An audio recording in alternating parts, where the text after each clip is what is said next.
The third and final monotheistic religion that we're going to be talking about this year in Global is Islam. So let's start talking first about how did Islam come to be.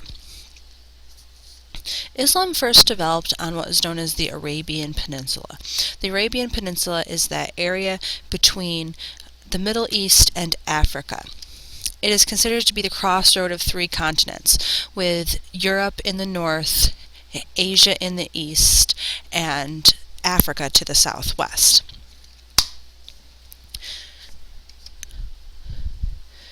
Around 600 or so, this particular area connected the major empires of the Byzantine, which was the eastern half of the Roman Empire that did not fall, and the Persian Empire in the Middle East. And trade routes that connected these two empires ran through the Arabian Peninsula. So there was a lot of people coming through here. And many people stopped in the city of Mecca here on the Arabian Peninsula. And this particular area was really important. It was a big place for tourism, but it was also really important because there were holy artifacts that were important to the Bedouins, or the nomadic people of the Arabian Peninsula. The founder of Islam was Muhammad. Now, Muhammad was born in Mecca around 570 AD. He grew up to marry a widow who happened to be his boss while he was a teenager. And she really encouraged him during his adult years. He, as the religion says, he heard the voice of an angel called Gabriel that was telling him to spread the word of one God. His wife encouraged him to follow this idea. Now, the concept of monotheism was not new to the Arabian Peninsula, because by this point in time, the Jews and the Christians were expanding in and near the Arabian Peninsula. But the people originally in the Arabian Peninsula were polytheistic. In 622 AD, Muhammad gained followers, and he was forced out of the city of Mecca to Yathrib. And that's because many of the people who were city leaders in Mecca were worried that if he started preaching this idea of one God, that many of the people who came to Mecca to worship in what was known as the Kaaba, they would no longer come. And if they were no longer coming there, sort of as a tourist attraction, that they would lose money. So he goes from Mecca to Yathrib, and Yathrib becomes known as Medina. This is considered to be the first year of the Muslim calendar. The Hijra is this process of the migration from Mecca to Medina. So it's a really important part of the Islamic faith, the same way that the Exodus is important to the Jews. By around 630 AD, Muhammad has become not just a religious leader, but he's also become a political and a military leader while in Medina. And he's gained enough followers and enough of a military that he can return to Mecca with his own army. And when he gets there, the leaders in Mecca surrender. The basis of Islam could be found in the 5 pillars, sometimes called the 5 pillars of Islam or the 5 pillars of faith. The word Islam means submission or submission to God. And according to Islam, there is no God but God, God with a capital G, one God, and Muhammad is his final prophet. These 5 pillars are extremely important to remember. They can be done in any order, but this is the easiest way to remember them. The first is faith.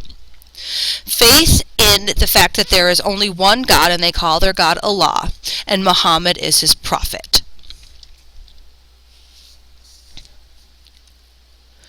The second of the pillars is called prayer. Muslims pray a very specific way. 5 times a day, you must bow toward the holy city of Mecca. So no matter where you are in the entire world, you will turn your body toward the city of Mecca. In predominantly Muslim areas, you'll have what's known as call to prayer. And you can even go online and see when these times are, because they sometimes change. And so when there's this call to prayer, this person or this loudspeaker comes on and basically says it's time to pray. People get out these things called prayer mats, turn towards Mecca, and pray. The third of the 5 pillars is something called alms. Alms are charity. Muslims are expected that if they are financially able, they must give charity to the poor. The 4th pillar is fasting, and remember, fasting means to not eat. Muslims fast during the month of Ramadan. So from sunrise to sunset, healthy Muslims are expected to fast. Children, elderly people, those who are ill, they don't follow this. But if you are healthy and able to, you are expected to not eat basically during the daylight hours. And Ramadan usually falls somewhere around late August, early September. The last one is Hajj. And Hajj means pilgrimage. Muslims must make a pilgrimage, again, if they're able to Mecca at least once in their lifetime. And they come to, this is a place of worship, and they come to this particular place of worship to pray at the Kaaba, or the house of God. And the Kaaba is believed by Muslims to have been built by Abraham, the same Abraham that goes back to the ancient Jews. It's believed to have been built by Abraham and his son Ishmael. It's covered in a gold embroidered black fabric, and people come to worship here. To help you remember the 5 pillars of Islam, and you may want to write this down someplace, I want you to remember the phrase fat, pat, ate, for, hoagies. And hoagies are just sandwiches. But if you want to replace it with hamburgers or hot dogs or something else that starts with H, that's fine too. So remember, fat, pat, 8, 4, hoagies. The fat, the F in fat, means faith. The P in pat is prayer. The A in 8 is alms. The F in 4 is for fasting. And the H in hoagies is for Hajj. That'll help you to remember the 5 pillars and what they mean. So, like Christianity and like Judaism, there's a basic sort of moral code. And this moral code is found in the Quran. And there are 2 different ways to spell the Quran. But the Quran is the exact word of God as revealed to Muhammad. So it's kind of like the Muslim version of the Bible. And this dictates anything from politics to economics to even social life. Muslims also follow something called the Sharia. And the Sharia is specific Muslim law. And this regulates things like family, moral conduct, business, and community life. The Sharia, you may have heard some things like that Muslim women wear veils and things of that nature. That's all part of the Sharia. Now, Islam is very much connected to the other 2 previous monotheistic religions that we've talked about, Judaism and Christianity. In fact, Muslims call Jews and Christians people of the book. Because Allah is the same God worshipped by Jews and Christians, it's all the same deity, it's all the same God, each religion only calls them a different thing. Allah is for Muslims, Yahweh is for Jews, God's for Christians. Because they all worship the same God, Muslims were required to treat Jews and Christians with respect because they all follow the same God's words. The differences that you're going to see, though, is especially when it comes to Christianity, for Muslims, Jesus is a prophet. He's not a Messiah. He's not the Son of God. And like Jesus being a prophet, Muhammad was also a prophet. However, he was the final prophet. and all three can trace their roots back to the man Abraham. After the death of Muhammad, Islam started to spread. Again, very similar to Christianity. But there became some issues in the followers of Islam, and the religion of Islam actually split. So, the leader of the Muslim faith is called a caliph, kind of like the Pope is for Catholics. And in the fourth caliph was a guy by the name of Ali.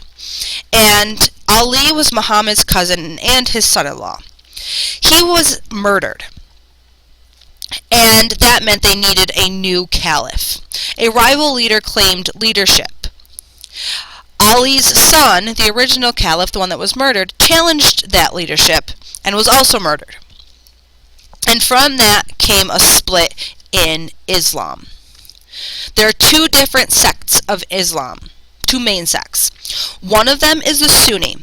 And the Sunnis, which are most Muslims throughout the world today, believe that any devout or devoted Muslim can become the leader of the religion. For the Shiites, they believe that only the descendants of Muhammad can become caliph. To remember the difference between the two, I want you to remember Shiite, Muhammad's dead. And that's how you know that the Shiites are the ones that say that only Muhammad can become caliph. So let's look at some of the basic concepts of Islam. Starting with first, it's monotheistic. They believe in one God. Their one God is called Allah. Their sacred text, as mentioned before, is the Quran, and it was founded in the Arabian Peninsula, more specifically Mecca. And it was founded by Prophet Muhammad in 622 AD, the beginning of the Muslim calendar. This commemorates the date of the Hijra, when he moved from Mecca to Medina. There are about 1.3 billion people who follow that religion. It's probably quite a bit higher now. It is currently the second largest religion in the world, second only to Christianity. They call their religious leaders or their clergy imams, and they worship in a mosque. Their main day of worship is Friday. And the two main holidays for Islam are Al-Hijra, their New Year, and the month of Ramadan, from when they fast.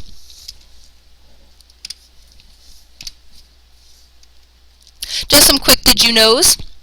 Islam is the world's fastest growing religion. It's believed that within your lifetime, Islam may actually pass Christianity in being the most practiced religion in the world. 1 out of every 5 people follow Islam.